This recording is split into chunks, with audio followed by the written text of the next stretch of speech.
Bismillahirrahmanirrahim. Assalamualaikum warahmatullahi wabarakatuh. Bersua dalam berita perdana malam ini, saya Husin Ismail. Saya Umi Masitas Osman. Berita-berita utama malam ini.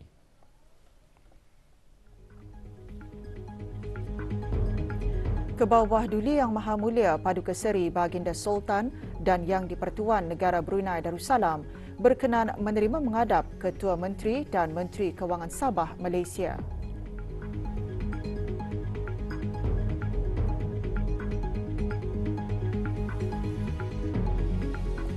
Kebawah Duli Yang Maha Mulia berkenan menerima menghadap Ketua Pemerintah Angkatan Bersenjata di Raja Kemboja.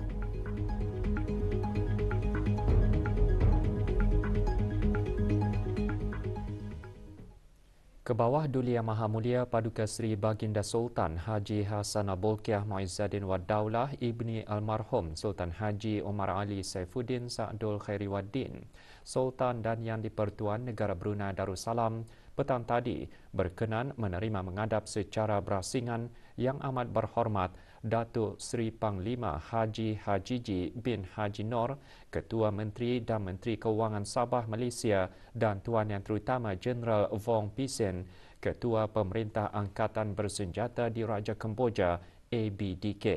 Ini merupakan kali pertama Yang Amat Berhormat mengadakan kunjungan hormat ke hadapan Majlis Kebawah Duli Yang Maha Mulia sejak dilantik sebagai Ketua Menteri Sabah ke-16 pada 28 September 2020.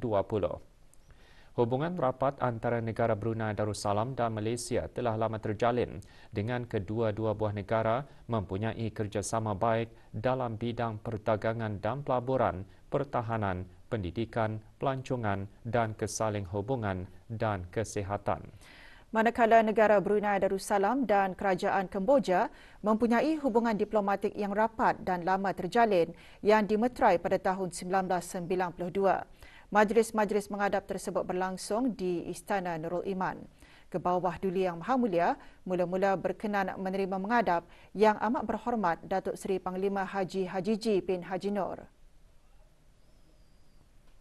Assalamualaikum. Semasa majlis menghadap, Kebawah Duli Yang Maha Mulia dan Yang Amat Berhormat berbincang mengenai isu-isu dua hala yang menjadi kepentingan bersama antara negara Brunei Darussalam dan Malaysia, termasuk meningkatkan kerjasama bagi memperkukuhkan lagi hubungan antara kedua-dua buah negara. Menyertai Yang Amat Berhormat, Yang Berhormat Datuk Haji Kazim Haji M. Yahya, Speaker Dewan Undangan Negeri Sabah. Tuan Yang Terutama, Datuk Raja Reza bin Raja Zaib Shah, Pesuruhjaya Tinggi Malaysia ke negara Brunei Darussalam. Yang Berhormat Datuk Dr. Haji Arifin bin Muhammad Arif, Menteri Tugas-Tugas Khas Jabatan Ketua Menteri Sabah, dan Yang Berhormat Datuk Seri Panglima Juruukur Haji Safar bin Untung, Setiausaha Kerajaan Negeri Sabah.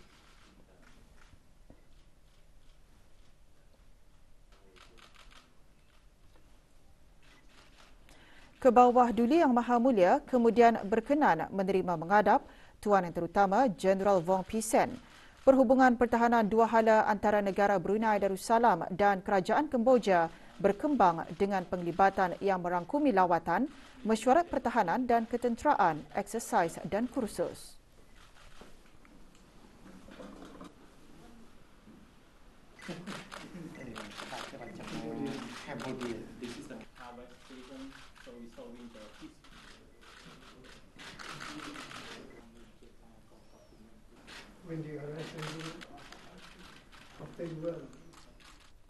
Status harian normal baharu COVID-19. Satu kes berada dalam kategori 4 iaitu memerlukan bantuan oksigen dan di bawah pemantauan rapi.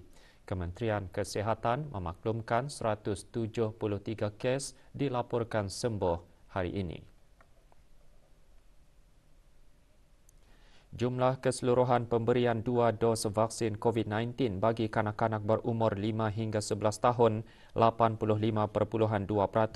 Bagi remaja berumur 12 hingga 17 tahun yang mendapat 3 dos vaksin 61.4%.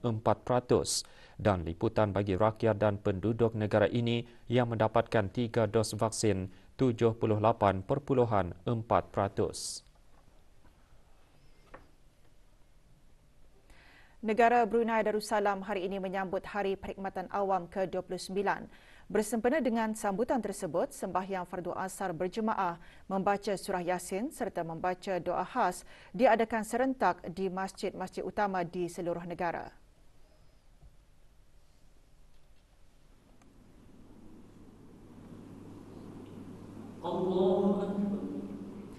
Di daerah Brunei dan Muara, tumpuan majlis di Masjid As-Salihin Jabatan Perdana Menteri. Hadir yang berhormat Pihin Datu Lala Raja, Major Jeneral Bersara, Datuk Paduka Seri Haji Awang Halbi bin Haji Muhammad Yusof, Menteri di Jabatan Perdana Menteri yang juga pengurusi bersama Jawatan Kuasa Tertinggi sambutan Hari Perkhidmatan Awam ke-29.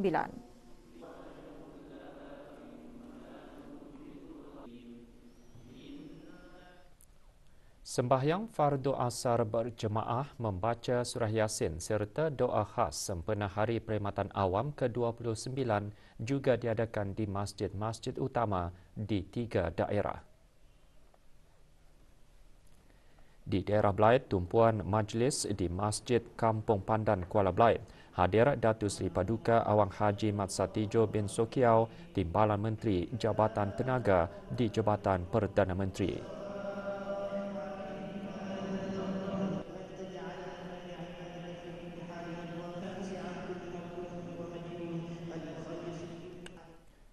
Masjid Pengiran Anak Haji Muhammad Alam Kampung Sengkarai menjadi tumpuan majlis di daerah Tutong.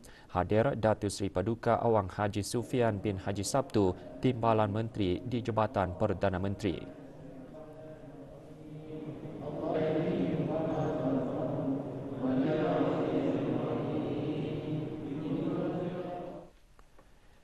Manakala di daerah Temburong, majlis diadakan di Masjid Utama Muhammad Saleh Pekan Bangar. Hadir Awang Ajman bin Haji Meludin, Setiausaha Tetap Urus Tadbir Perkhidmatan Awam di Jabatan Perdana Menteri.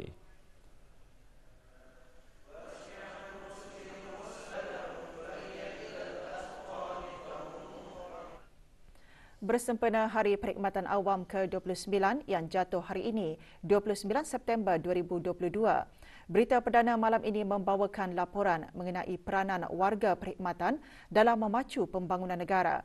Selaku jentera penggerak kerajaan, warga perkhidmatan awam perlu mencari jalan ke arah menambahbaikan lagi mutu perkhidmatan untuk rakyat dan negara. Ini termasuk menjana idea-idea baharu bagi memacu penyampaian perkhidmatan yang lebih berkesan. Justru kompetensi dan kecekapan pentadbiran serta kepimpinan warga perkhidmatan awam penting ke arah mencapai perkhidmatan yang berkualiti tinggi. Ikuti laporannya bersama Muhammad Daud Haji Tua. Menurut Perangkaan Jabatan Perkhidmatan Awam sehingga 31 Ogos 2022, lebih 45,400 orang warga perkhidmatan awam berkhidmat dengan kerajaan. Sebagai nadi dan jentera utama dalam memacu pembangunan sosioekonomi negara, warga perkhidmatan awam perlu membudayakan kerja berpaksikan inovatif, responsif, positif dan integriti. Selain sebagai pengurus dan pemudah cara, warga perkhidmatan awam juga ejen kepada perubahan yang menjadi teras utama untuk kemajuan sesebuah negara. Memiliki disiplin yang tinggi dan kesungguhan dalam memainkan peranan sebagai penjawat awam antara nilai luhur yang menyumbang kepada peningkatan produktiviti dan penghasilan negara serta sentiasa bergerak menuju ke hadapan berteraskan konsep Melayu Islam beraja.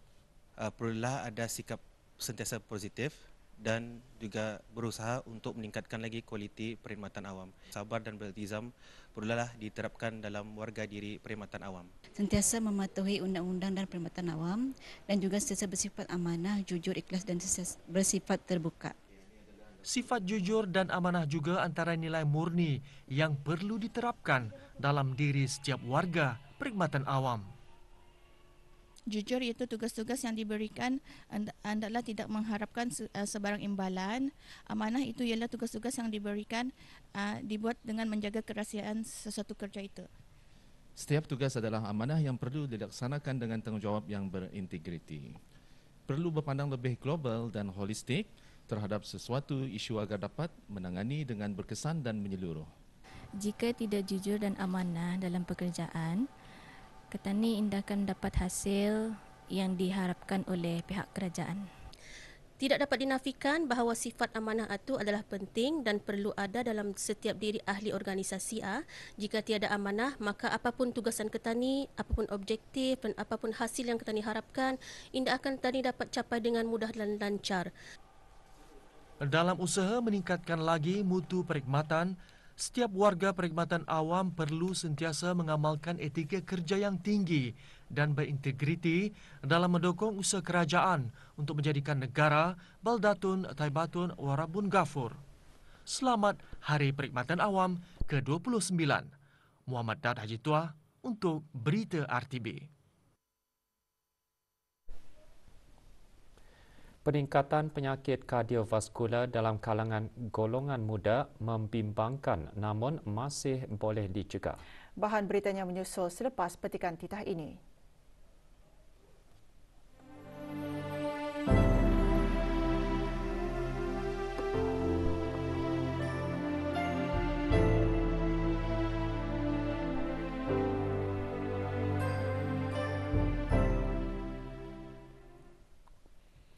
Expo Sok Al-Qudwah mewujudkan pasar berkonsepkan Muslimpreneurs yang boleh menjadi pemacu dan contoh tauladan kepada umat Islam khususnya dalam mempertingkatkan dan memperkembangkan syiar Islam. Selama 4 hari dianjurkan bermula hari ini, Expo Sok Al-Qudwah 3.0 dirasmikan petang tadi di One City Shopping Mall, Kampung Sungai Hancing. Perasmiannya disempurnakan oleh Yang Berhormat Pihin Udana Khatib Datu Paduka Seri Setia Ustaz Haji Awang Badarudin bin Pengarah Datu Paduka Haji Awang Osman Menteri Hal Ehwal Ugama. Majlis diselajurkan dengan penyerahan sumbangan buku Bimbingan Asas Fardu Ain daripada Bank Islam Brunei Darussalam BIBD. Expo dianjurkan oleh Kementerian Hal Ehwal Ugama melalui Pusat Dakwah Islamiah dengan kerjasama Majlis Ugama Islam Brunei MUIB dan rakan-rakan strategik Bank Islam Brunei Darussalam, Tabung Amanah Islam Brunei, Yayasan Sultan Haji Hassanah Bolkiah dan Kalam Academy.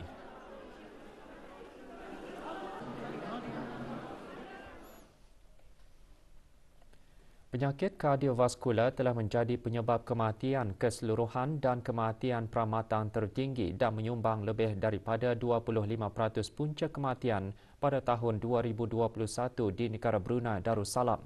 Menteri Kesihatan dalam perutusannya sempena sambutan Hari Jantung Sedunia menggariskan apa yang membimbangkan ialah peningkatan penyakit kardiovaskular dalam kalangan golongan muda. Menurut Yang Berhormat Datuk Seri Setia Dr. Awang Haji Muhammad Isham bin Haji Jaafar lagi, pada tahun 2021 penyakit kardiovaskular menyebabkan lebih kurang 25% daripada kematian pramatang iaitu meningkat dari 20% pada tahun 2013.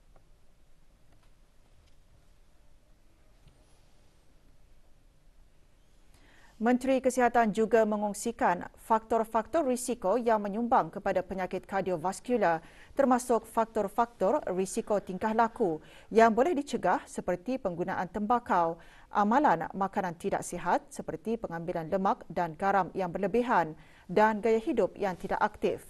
Manakala faktor-faktor risiko yang berkaitan seperti obesiti, tekanan darah tinggi, tahap kolesterol tinggi dan diabetes juga dapat dicegah atau dirawat jika dikesan awal.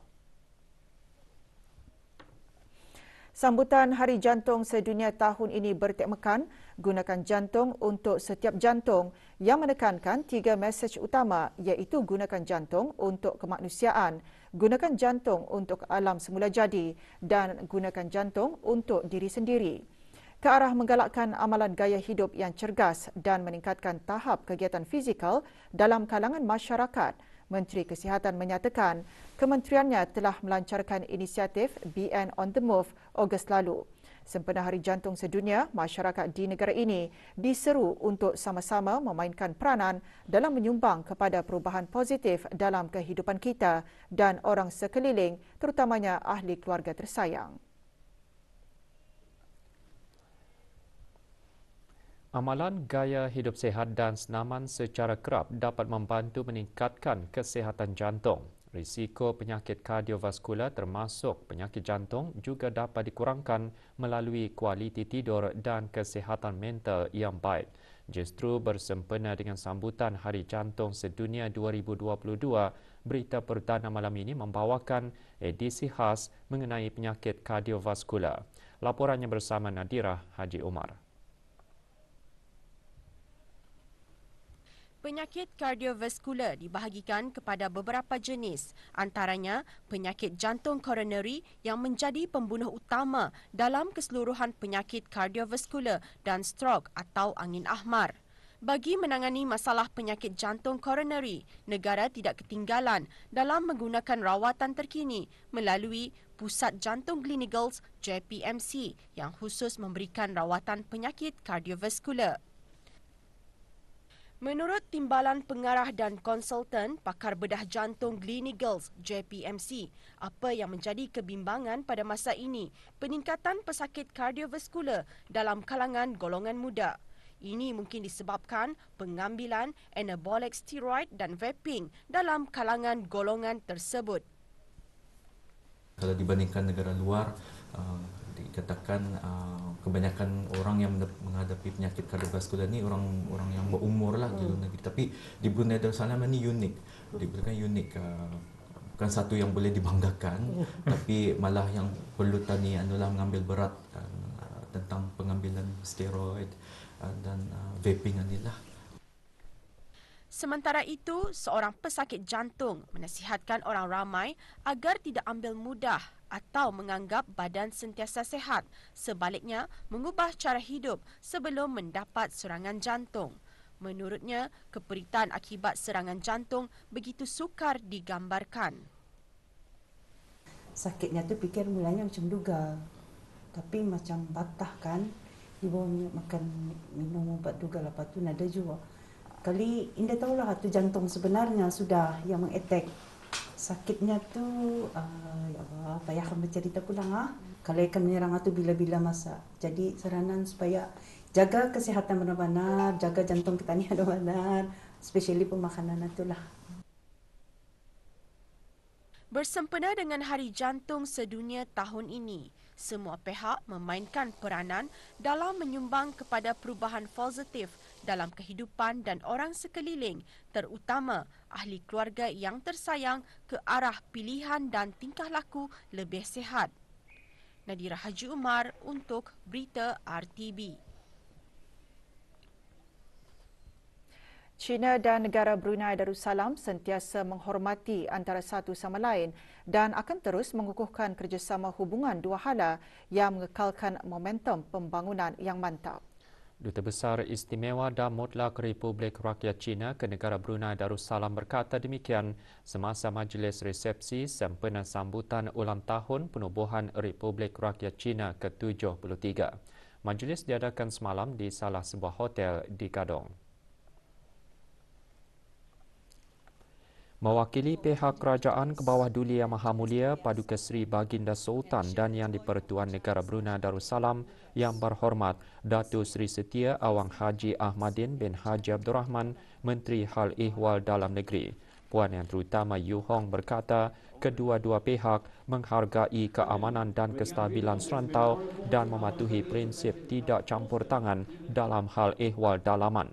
Pihak kedutaan mengeluarkan album foto peringatan 30 tahun persahabatan sebagai penghargaan dan sumbangan semua pihak dalam hubungan China-Brunei.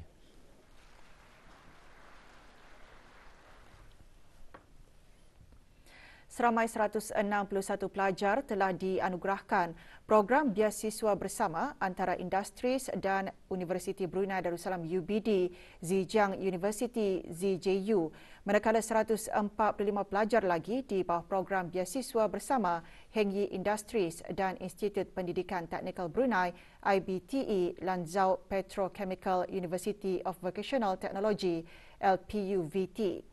Petang tadi, seramai 108 belia lagi menandatangani perjanjian biasiswa berkenaan. Hadir Yang Berhormat Datin Seri Setia Dr. Dayang Hajah Rumaizah binti Haji Muhammad Saleh, Menteri Pendidikan. Juga hadir Puan Yang Terutama Yu Hong, Duta Besar Istimewa dan Mutlak Republik Rakyat China ke negara Brunei Darussalam. 74 pelajar yang menerima beasiswa adalah dari IBTE, manakala selebihnya pelajar UBD.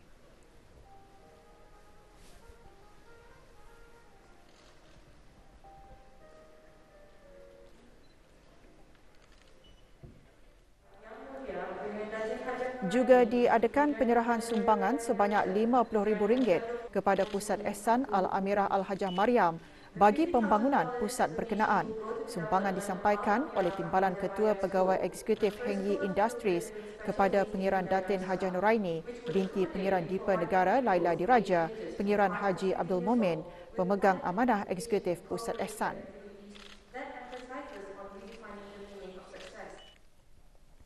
Negara Brunei Darussalam mempunyai aspirasi untuk mengekalkan industri perkapalan yang selamat, terjamin, mampan dan berdaya tahan ketika berusaha untuk terus berkembang. Oleh itu, negara dan semua pemain industri perlu terus sentiasa mengikuti perkembangan industri, menyesuaikan dan meletakkan diri sebagai siaga masa depan. Menteri Pengangkutan dan Infokomunikasian juga pengerusi pihak berkuasa maritim dan Pelabuhan Brunei Darussalam MPABD menyatakan perkara itu dalam perutusan sempena Hari Maritim Sedunia 2022.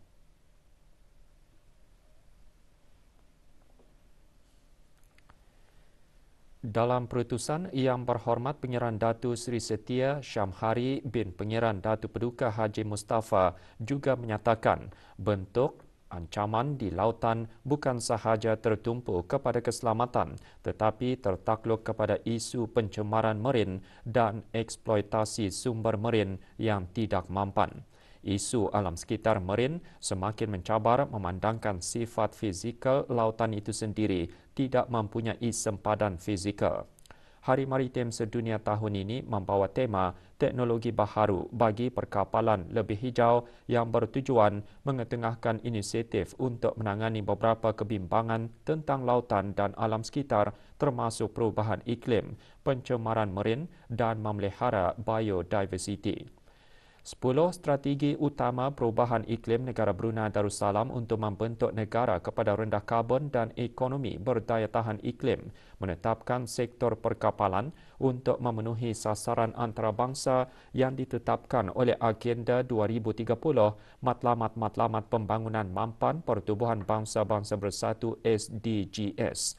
Matlamat tersebut disokong oleh Pertubuhan Maritim Antarabangsa IMO. Di peringkat serantau pengangkutan maritim ASEAN secara aktif bekerjasama antara satu sama lain serta bekerjasama dengan organisasi terkemuka dan rakan dialog seperti Jepun, Republik Korea serta Kesatuan Eropah untuk mempromosikan inovasi dan teknologi hijau di rantau ini. Juga bersempena Hari Maritim Sedunia 2022, pihak berkuasa maritim dan pelabuhan Brunei Darussalam MPABD menjalin kerjasama dengan Amarco Services Sdn Bhd ke arah mengukuhkan kerjasama dan meningkatkan operasi dan perkhidmatan dalam sektor marin. Majlis penandatanganan bagi pengurusan dan operasi Brunei Bay Southern Anchorage itu berlangsung pagi tadi di The Empire Brunei. Penandatanganan disaksikan oleh Yang Berhormat Pengiran Datuk Seri Setia Syamhari bin Pengiran Datuk Paduka Haji Mustafa, Menteri Pengangkutan dan Infokomunikasi dan pengurusi Lembaga Pengarah MPABD. Menandatangani bagi pihak MPABD, Kapten Abdul Matin Abdul Rahman Liu alias Martin, Ketua Eksekutif MPABD. Manakala Amarco Services Sdn Bhd diwakili oleh pengarahnya Awang Arifin bin Haji Masrah. Kedua-dua belah pihak akan menjalin kerjasama bermula bulan Jun 2023. Juga hadir Pengiran Datin Seri Paduka Hajah Zeti Sufina binti Pengiran Datuk Paduka Haji Sani, Timbalan Menteri Kewangan dan Ekonomi Fiskal.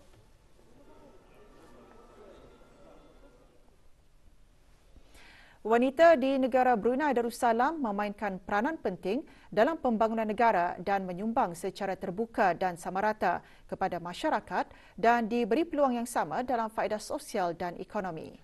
Menteri Kebudayaan Belia dan Sukan mengongsikan perkara itu semasa mesyuarat dialog Menteri-Menteri ASEAN Amerika Syarikat mengenai kesaksamaan jantina dan pemerkasaan wanita secara dalam talian. Yang berhormat Datuk Seri Setia Awang Haji Nazmi bin Haji Muhammad juga mengongsikan beberapa inisiatif negara Brunei Darussalam dalam mempromosi pemerkasaan wanita dan kesaksamaan jantina, antaranya Pelan Tindakan Wanita di bawah Majlis Kebangsaan Isu Sosial dan Penyelidikan mengenai pembangunan wanita di negara Brunei Darussalam. Negara Brunei Darussalam menghargai sokongan Amerika Syarikat terutamanya dalam inisiatif ke arah pemerkasaan perekonomian wanita seperti melalui pelaksanaan program latihan di bawah Akademi bagi Usahawan Wanita AWE dengan kerjasama Darussalam Enterprise Day pada bulan Jun tahun ini. Dialog diakhiri dengan meluluskan kenyataan bersama ASEAN Amerika Syarikat mengenai kesaksamaan jantina dan pemerkasaan wanita. Mesyuarat turut dihadiri oleh menteri-menteri yang bertanggungjawab bagi hal ehwal wanita dari negara anggota ASEAN serta beberapa perwakilan Amerika Syarikat. Kementerian Pertahanan pagi tadi menerima lawatan rasmi daripada Tuan Yang Terutama Jeneral Wong Pisen, Ketua Pemerintah Angkatan Bersenjata di Raja Kemboja ABDK di Bolkiah Garrison, Kementerian Pertahanan. Mengalu-alukan Tuan Yang Terutama Major Jeneral Datuk Paduka Seri Haji Muhammad Hazaimi bin Bul Hassan, Pemerintah Angkatan Bersenjata di Raja Brunei ABDB. Tuan Yang Terutama mengadakan kunjungan hormat kepada Brigadier Jeneral Bersara Datuk Seri Pahlawan Haji Abdul Razak bin Haji Abdul Kadir, Timbalan Menteri Pertahanan, dengan kedua-dua belah pihak menekankan komitmen bagi meningkatkan lagi hubungan pertahanan dalam menyumbang keamanan dan kestabilan serantau.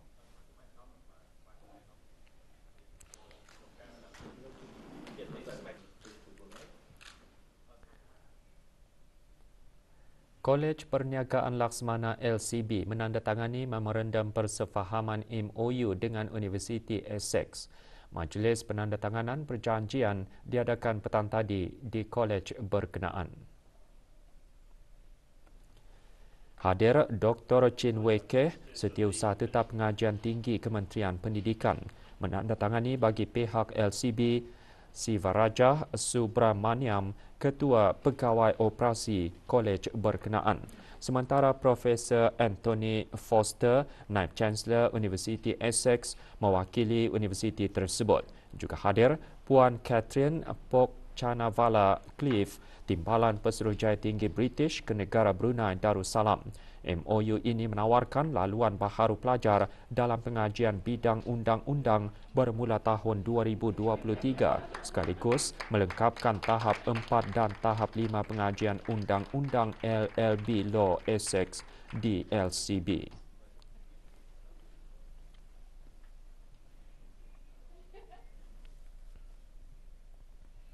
Mesyuarat Pegawai-Pegawai Kanan SOM Mabims ke-46 diteruskan lagi hari ini di The Pacific Sutra Hotel, Kota Kinabalu, Sabah. Semasa mesyuarat, negara Brunei Darussalam bersama Mabims berpeluang membentangkan kertas tema masing-masing. Mengetuai delegasi negara Brunei Darussalam, Awang Haji Muhammad Rosli bin Haji Ibrahim, Setiausaha Tetap Kementerian Hal Ehwal Ugama. Penyertaan negara merupakan komitmen dan tanggungjawab sebagai anggota dalam pertemuan tahunan Menteri-Menteri Agama Mabims selain sebagai landasan bagi membincangkan perancangan dan pelaksanaan pelbagai program keugamaan yang telah disepakati. Mesyuarat membawa tema Keluarga Mabims Tunjang Kesejahteraan Ummah. Persidangan Hari Guru sempena sambutan Hari Guru ke-32 diteruskan lagi pada hari kedua dengan sesi plenary petang tadi di Dewan Chancellor Universiti Brunei Darussalam. Sesi bertajuk Kesihatan Mental Guru dari Perspektif Islam disampaikan oleh Dr. Haji Adnan bin Haji Besar, Rais Kolej Universiti Perguruan Ugama Sri Begawan. Rawatan kesihatan mental mengikut tradisi dan syariat Islam antara yang dibincangkan sebagai usaha untuk meningkatkan kesihatan tahap mental dalam kalangan guru kerana membentuk guru yang berdaya tahan dan profesional di negara ini.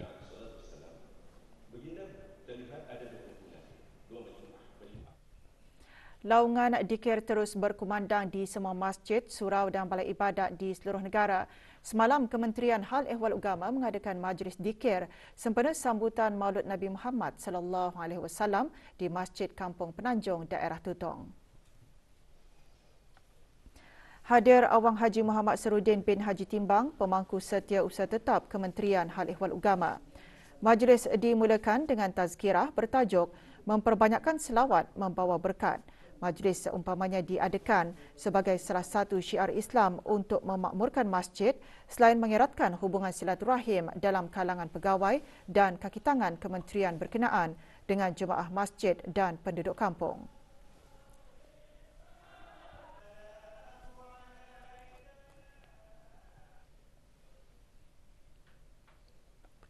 Negara Brunei Darussalam akan mula memasuki monsun peralihan pada awal bulan Oktober iaitu selepas monsun Barat Daya dan sebelum memasuki monsun Timur Laut. Monsun peralihan ini dijangka berterusan sehingga hujung bulan November 2022. Sepanjang tempoh tersebut, kesan angin tempatan akan memainkan peranan penting dalam mempengaruhi cuaca harian negara. Berasaskan data klimatologi, bulan Oktober dan November adalah bulan-bulan dengan kejadian ribut petir lebih kerap berlaku dan menerima jumlah turunan hujan yang lebih banyak dan juga lebih banyak hari-hari yang mengalami hujan. Pada lazimnya bulan Oktober menerima jumlah purata turunan hujan sebanyak 313.6 mm, manakala bulan November menerima jumlah purata turunan hujan sebanyak 322.9 mm, iaitu antara jumlah turunan hujan yang tinggi. Purata bagi hari-hari berhujan bagi bulan Oktober ialah 23 hari dan bagi bulan November ialah 24 hari. Sepanjang monsun peralihan ini, negara lazimnya mengalami keadaan cuaca cerah pada waktu pagi dan hujan berasingan di kawasan pesisiran sekitar tengah hari. Ribut petir di kawasan pedalaman pada sebelah petang dan merebak serta menjejaskan kawasan pesisiran dan perairan negara pada waktu malam dan kadangkala berlanjutan sehingga awal pagi keesokan harinya. Tiupan angin yang perlahan dari pelbagai hala pada waktu pagi dan malam serta dari arah barat laut pada waktu petang dan keadaan laut pada amnya berombak diparas sedikit. Maklumat, nasihat dan amaran cuaca terkini boleh didapati melalui saluran-saluran seperti yang tertera. Seramai 23 peserta menyertai program masyarakat bermaklumat bagi Persatuan Pertiwi Daerah Temburong. Program anjuran Jabatan Penerangan selama 2 hari itu diadakan di Balai Raya Kampung Menengah, Pekan Bangar, Temburong. Hadir Dayang Siti Bismi Nurul Iman binti Haji Awang Emzah, pemangku pengarah penerangan. Melalui program tersebut, ia dapat meningkatkan ilmu pengetahuan dan memberigakan usaha-usaha kerajaan dalam peningkatan taraf hidup rakyat.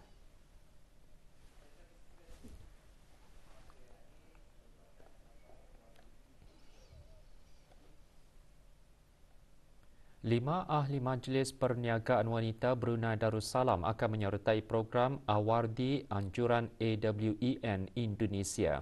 Program tahunan itu bakal menyaksikan penyampaian anugerah kepada pengusaha wanita dari ASEAN. Dua ahli Majlis Perniagaan Wanita Brunei Darussalam dicalon untuk menerima anugerah tersebut iaitu Dayang Hajah Sabdiah binti Modin dan Dayang Hajah Azimah binti Abdullah. Rombongan diketuai oleh Dayang Hajah Mordiah binti Haji Jakia, Naib Yang di-Pertua Majlis Perniagaan Wanita. AWEN merupakan salah satu rangkaian peniaga wanita di ASEAN. Berkebolehan dalam hal ehwal handicraft, yang mana ia akan melihat, telah kami lihat dan kami teliti kesesuaiannya. Ia pun sendiri telah pergi ke sana untuk urusan-urusan ini. keluar luar negeri, puas juga kena expose juga. Yang seorang is kategori makanan, jadi 2 orang. Sempena genap setahun penganjuran program Malam Munajat, Kementerian Hal Ehwal Agama akan mengadakan Majlis Perhimpunan Malam Munajat Khas pada Sabtu 1 Oktober 2022 bermula pukul 5.15 petang di Jami' Asri Hasanah Bolkiah, Kampung Kiarong. Sehubungan itu, orang ramai dialu-alukan menghadiri majlis perhimpunan berkenaan dalam menyemarakkan majlis dan mengimarahkan masjid untuk bertakarub kepada Allah Subhanahu Wa Taala. Para jemputan dan orang ramai yang akan menghadirinya dinasihatkan untuk mematuhi Standard Operating Procedure SOP, antaranya melakukan ujian ART pada hari yang sama sebelum menghadiri majlis serta memuat naik keputusan ART ke aplikasi BruHealth atau menggambarkan keputusan ART menggunakan telefon bimbit masing-masing dengan menulis tarikh dan jam. Orang ramai juga boleh mengikuti majlis perhimpunan tersebut secara maya melalui pautan yang tertera.